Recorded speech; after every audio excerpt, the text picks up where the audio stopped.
দেখো কত অভিমান নিয়ে দাঁড়িয়ে আছে ছেলেটা। সঙ্গের মতো দাঁড়িয়ে থাকতে কে বলেছে? চলে যেতে বলো, আর যেন কোনোদিন না আসে এই বাড়িতে। কে বললে তুমি? ও বাবা, আমার জন্য ভাবছো কেন? আমার তো খিদে নেই, আধা পেটা খেয়ে আধা উপোস করে আমার তো অভ্যেস হয়ে গেছে।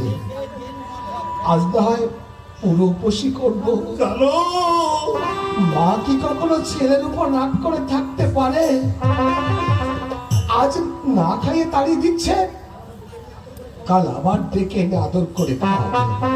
ও মা, মা তুমি বাবাকে খেতে দাও কেমন? বাবা তো বুড়ো মানুষ, খিদে সহ্য করতে পারে না। আমার কোনো খিদে নেই। এই ভানু, ভানু রে, আমি না খেয়ে চলে যাচ্ছি রে। তাই বলে যেন তুই আমার দুঃখ টুক্ষ পাস নে। তোমরা সবাই খাও কেমন? আমার কোনো কষ্ট হবে না।